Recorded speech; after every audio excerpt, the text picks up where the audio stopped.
तूफानी रात में घने काले बादलों के बीच आसमान से मूसलाधार बारिश गिर रही थी। जंगल का एक हिस्सा धंस चुका था और वहाँ खौफनाक दलदल बन गया था, जिसमें कालिया भालू आधा धंस चुका था। बचाओ, कोई मुझे बाहर निकालो, ये दलदल मुझे निगल रहा है। मैंने तो रानो चिड़िया के बांस काटने का मजाक उड़ाया था, आज मैं खुद नहीं बचूंगा। कालिया भाई, हिम्मत मत हारना, इस लता को अपनी चोंच या हाथों से कसकर पकड़ लो। आखिर रानो चिड़िया ने बांस का ये अनोखा मचान वाला घर क्यों बनाया और कालिया भालू इस दलदल में कैसे फंसा, आइए देखते हैं। हरी भरी घास के मैदान में दोपहर की खिली धूप है। रानो चिड़िया, उसका पति टुन्नू चिड़ा और उनके दो छोटे बच्चे गुड़िया और कुकू मजे से दाना चुग रहे हैं। तभी अचानक पहाड़ी की तरफ से पत्थरों के गिरने की गड़गड़ाहट होती है। मम्मा, देखो वो बड़ा सा पहाड़ नीचे क्यों आ रहा है? मुझे बहुत डर लग रहा है। रानो, पहाड़ी की मिट्टी खिसक रही है, पूरा मैदान धंसने वाला है। हमें तुरंत ये जगह छोड़नी होगी, हमारा जमीन के पास वाला घोंसला उजड़ जाएगा।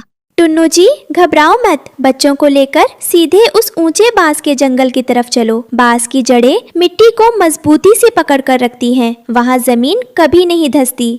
रानो और उसका परिवार हांफते हुए बांस के घने और ऊंचे झुरमुटों के बीच पहुँचते हैं। चारों तरफ हरे भरे मोटे बांस हवा में लहरा रहे हैं। पापा, ये पेड़ तो कितना लंबा और सीधा है, क्या हम इसके खोखले हिस्से के अंदर रहेंगे? नहीं कुकू, हम इन मजबूत बांसों को काटकर एक ऊंचा मचान बनाएंगे जो जमीन से बहुत ऊपर होगा। पानी और कीचड़ हमारा कुछ नहीं बिगाड़ पाएंगे।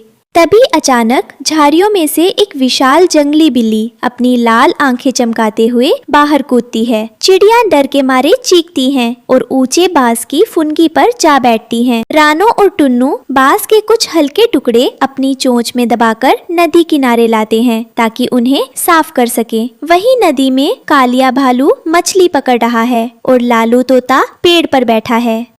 अरे ओ टुन्नू, ये लकड़ियां लेकर कहाँ जा रहे हो? चिड़ियां तो तिनके से घर बनाती हैं, तुम ये इंसानों जैसी ठेकेदारी क्यों कर रहे हो? अरे भालू दादा, तुम क्या समझेगा बाबा, रानो भाभी एकदम इंजीनियर चिड़िया है। वो बांस का बम्बू पैलेस बनाएगा जिसमें तूफान भी आकर सलाम ठोक कर जाएगा बाबा। कालिया भाई, मौसम का कोई भरोसा नहीं, पहाड़ की मिट्टी खिसक रही है, मजबूत बांस का घर ही हमें बचा सकता है। आप भी अपना ठिकाना ऊंचा कर लीजिए।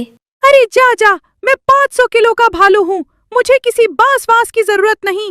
मेरी गुफा पत्थरों की है, सबसे मजबूत। रंग बिरंगे फूलों की घाटी में रानो और टुन्नू बांस बांधने के लिए मजबूत जंगली लताएं ढूंढ रहे हैं। तभी आसमान से उड़ता हुआ बंटी कबूतर नीचे आता है। वो डर के मारे बुरी तरह कांप रहा है। रानो बहन, टुन्नू भाई, गजब हो गया, भागो यहाँ से। जंगल के उस पार पहाड़ के पास की जमीन फट गई है और वहाँ एक बहुत बड़ी दरार बन गई है। क्या जमीन फट गई? पर बंटी भाई, इससे हमें क्या खतरा है? हम तो पेड़ पर रहते हैं। अरे टुन्नू भाई, उल्लू बाबा ने कहा है कि आज रात को आसमान से आफत की बारिश होगी। वो सारी मिट्टी बहकर उस दरार में गिर जाएगी और वो जगह एक खूनी दलदल बन जाएगी जो पूरे जंगल को निगल सकता है। हाय दैया, आज रात को ही? रानो, हमारा हरे बांस का घर तो अभी आधा ही बना है। अगर तूफान आ गया तो हम अपने बच्चों को लेकर कहाँ छिपेंगे? डरने से कुछ नहीं होगा टुन्नू जी, हिम्मत रखनी होगी। बंटी भाई, अब रोने का वक्त नहीं है, आप भी हमारे साथ चलिए। थोड़े और मजबूत बांस इकट्ठे कीजिए। रात होने से पहले हमें हर हाल में वो ऊंचा घर खड़ा करना ही होगा। रात हो चुकी थी और आसमान में काले बादल छा गए थे। हवाएं तेज चलने लगती हैं। रानो, टुन्नू और लालू तोता मिलकर बांसों को लताओं से बांधकर जमीन से 10 फीट ऊपर एक शानदार घर बना रहे हैं। अरे बाबा, ये हवा तो बहुत तेज है, चोट से रस्सी छूट रहा है। रानो भाभी, जल्दी करो, बादल गरज रहा है। बस एक आखिरी मजबूत गांठ बाकी है। टुन्नू जी, उस मोटे बांस को नीचे से सहारा दीजिए। तभी अचानक मूसलाधार बारिश शुरू हो जाती है। बिजली इतनी तेज कड़कती है कि पास का एक सूखा पेड़ टूट कर गिरता है। बारिश के कारण पहाड़ी की मिट्टी बहकर नीचे आ गई है और कालिया भालू की गुफा के सामने का पूरा हिस्सा खौफनाक दलदल बन चुका है। कालिया भालू उसी में दलदल डूबा हुआ है। रानो बहन, मुझे बचा लो, मेरा घमंड टूट गया। पत्थरों की गुफा के सामने की जमीन ही धंस गई। बारिश तेज हो चुकी थी। रानो चिड़िया और बाकी पक्षी सुरक्षित मचान पर थे, लेकिन घर को और मजबूत करने के लिए कुछ और बांस की जरूरत थी। लालू तोता रात के अंधेरे में अतिरिक्त बांस ढूंढने निकलता है। अरे बाबा, इतना तेज बारिश! रानो बहन बोला है कि कुछ और बांस चाहिए, वरना घर हिलेगा बाबा। नीचे से तो बांस नहीं मिलेगा, सब पानी में डूब गया। पहाड़ी के ऊपर जाना पड़ेगा। लालू तोता बांस की तलाश में कालिया भालू की उस बड़ी पत्थरों वाली गुफा के रास्ते से गुजरता है, जिसका कालिया को बहुत घमंड था। तभी अचानक एक जोरदार आवाज होती है। ओए माँ, ये क्या हो गया बाबा? भालू दादा का वो भारी भरकम पत्थरों का गुफा, उसके सामने का तो पूरा जमीन ही धंस गया। पहाड़ी का सारा मिट्टी बहकर नीचे आ गया और पूरा इलाका खौफनाक दलदल बन गया है। अरे बाप रे बाप, भालू दादा तो अंदर डूब रहा है। घमंड के चक्कर में दादा का तो प्राण चला जाएगा। मुझे तुरंत भागकर रानो बहन को बताना होगा, वही कुछ उपाय करेगी बाबा। लालू तोता बांस लेना भूलकर अपनी पूरी ताकत से पंख फड़फड़ाता हुआ वापस रानो चिड़िया के सुरक्षित बांस के घर की तरफ भागता है और आकर सबको ये बात बताता है, जिसके बाद सभी पक्षी तुरंत एक लंबी और मजबूत बांस की सीढ़ी लेकर कालिया भालू को बचाने उस दलदल वाले इलाके में पहुंचते हैं। कालिया भाई, हिम्मत रखो। लालू भाई, बंटी भाई सब मिलकर उस मजबूत बांस की सीढ़ी को दलदल की तरफ झुकाओ। ओ ईशा, जोर लगाओ बाबा। भालू दादा, सीढ़ी पकड़ो। आलस और घमंड छोड़ेगा तभी बाहर आएगा बाबा।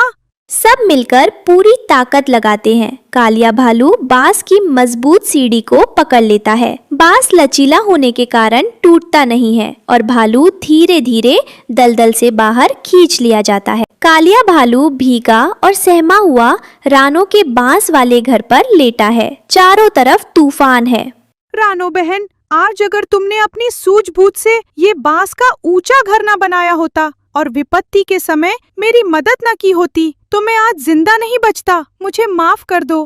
कालिया भाई, माफी मत मांगिए। कुदरत हमें सिखाती है कि जो समय रहते खुद को बदल लेता है और लचीला बनता है, वही तूफानों में टिक पाता है। अकड़ने वाली लकड़ियां तो टूट जाती हैं। बालू अंकल, अब आप सुरक्षित हो। हमारी मम्मा तो बांस का घर दुनिया में सबसे बेस्ट है। सभी पक्षी और कालिया भालू रानो की बुद्धिमानी की दाद देते हैं। सुबह की पहली किरण के साथ तूफान थम जाता है और सूरज की सुनहरी रोशनी बांस के सुंदर घर पर चमक उठती है। दर्शक के मन में एक गहरा सुकून और सीख छूट जाती है।